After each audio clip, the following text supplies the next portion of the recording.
that any errors, miscalculations, or disappointment arising from the bidding process will be borne entirely by the companies involved, stressing that there will be no refunds of signature bonuses or exchanges of oil assets under any circumstances.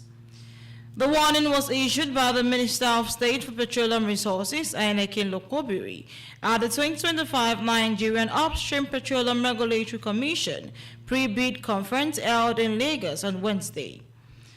The conference, which attracted a large turnout both physically and online, was aimed at educating prospective bidders on available assets, the legal framework, and the risk involved in the licensing process.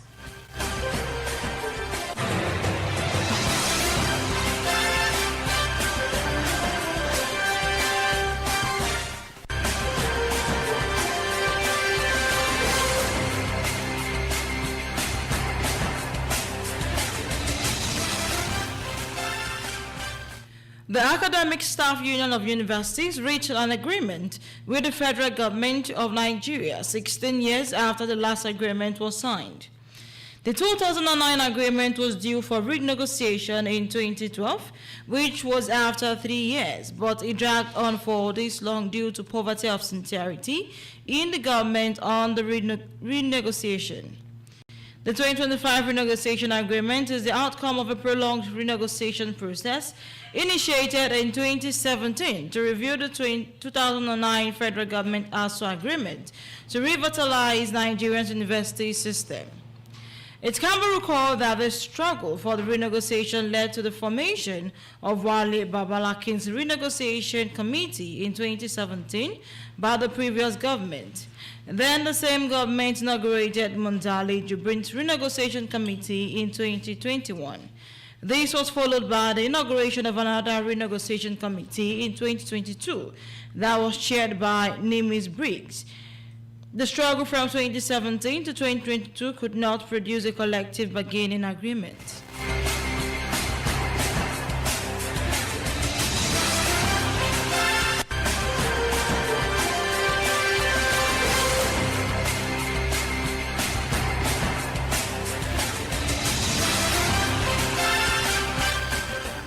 And following up in business, the federal government has directed all banks and fintechs to collect and remit 7.5% value-added tax on certain electronic banking services effective Monday, January 19, 2026, according to an email notice issued by payment platforms.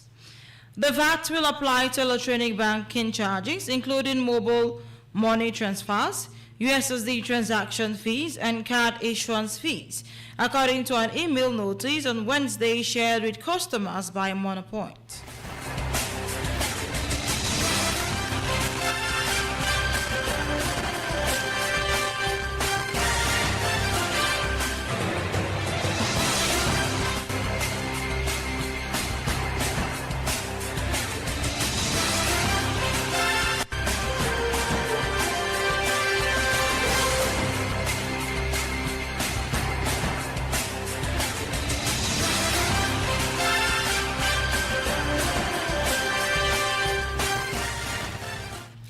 In entertainment, actress Regina Daniels' best friend, Anne, has regained her freedom after spending 2 nights in detention.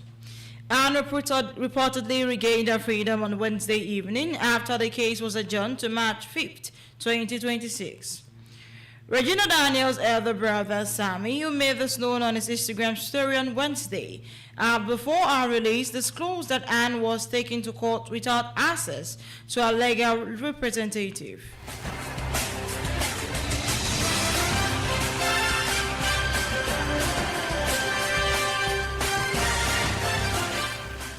In sport, Nigerian Super Eagles on Wednesday lost 4-2 in a penalty shootout to host nation Morocco at the 2025 African Cup of Nations after a tense 0-0 draw at the Prince Moulay Abdullah Stadium. The semi-final was an evenly contested affair over 120 minutes, with Morocco dominating much of the attacking play, registering 16 shots to Nigerians 2.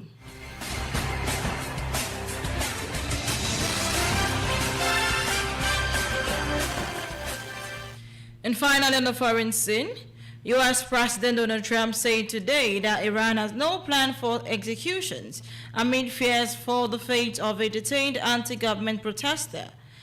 It declined, however, to take military action at the table, saying his administration will wait and see. Earlier, some U.S. personnel were urged to leave a U.S. military base in Qatar as a precaution, sources told CNN. Trump in recent days had expressed support for the protesters and vowed that help is on its way.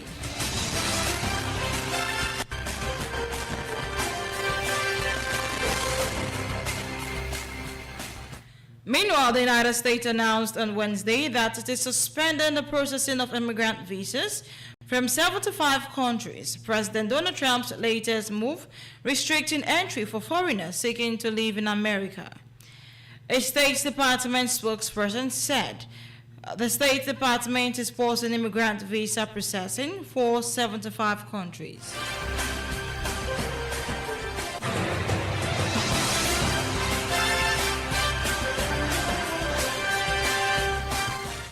And that Iban Newsroom highlight is detailed and presented by Moyosola Zubar. Thank you for listening. Number one.